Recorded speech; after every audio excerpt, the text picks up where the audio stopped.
kasih atas kesempatan dan waktunya untuk Ibu Wayan sudah menyediakan waktunya, meluangkan waktunya Ibu Wayan sebagai Kepala Sekolah SD Negeri 2 Sibetan ingin berwawancara mengenai LK 1.2 yang sudah dibuat, yaitu eksplorasi penyebab masalah, yaitu yang pertama motivasi belajar peserta didik rendah. Hasil eksplorasi penyebab masalah yaitu hasil kajian literatur Astuti 2020 menyatakan bahwa faktor penyebab yang mempengaruhi motivasi belajar peserta didik rendah yaitu satu, faktor eksternal terdiri dari faktor fisiologis yang meliputi keadaan jasmani dan fungsi jasmani. Yang kedua, faktor fisiologis yang meliputi perhatian, tanggapan, ingatan, motivasi, dan minat. Sedangkan faktor eksternal terdiri dari faktor non-sosial yang meliputi tempat, suasana, dan fasilitas. Faktor sosial meliputi metode pembelajaran guru yang kurang kreatif, teman, dan keluarga. Rismawati Melinda tahun 2020 menyatakan 6 faktor yang mempengaruhi rendahnya motivasi belajar peserta didik, yaitu faktor sarana belajar, yang kedua faktor minat, yang ketiga faktor perhatian, yang keempat faktor kemampuan diri, yang kelima teman sebaya, dan yang terakhir yaitu faktor kesehatan.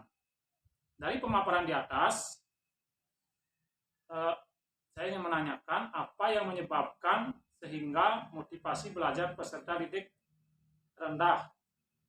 Ya, terima kasih. Nah, baiklah, di sini motivasi belajar peserta didik di SD Negeri 2 Sibetan masih rendah. Hal itu pada umumnya dipengaruhi oleh 2 faktor. Nah, yang pertama, ini faktor internal itu datangnya dari diri siswa sendiri.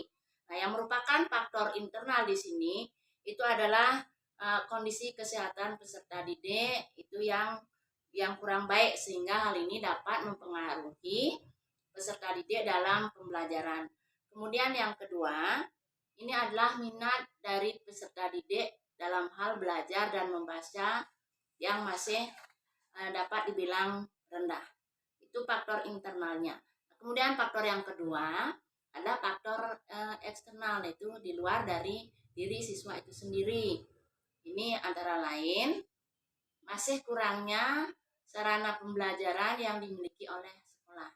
Kemudian yang kedua, ini metode pembelajaran yang dipergunakan oleh guru itu masih konvensional, jadi metode belajarnya kurang kreatif, sehingga ini mengakibatkan pembelajaran kurang menarik bagi siswa. Nah, jadi itulah beberapa hal yang menyebabkan motivasi belajar siswa di SD 2 Sibetan ini masih rendah. Jadi faktor eksternal dan faktor internal itu sangat berpengaruh untuk motivasi belajar peserta didik. Baiklah Bu, terima kasih atas waktunya. Ya, sama-sama. Rekaman yang merekam.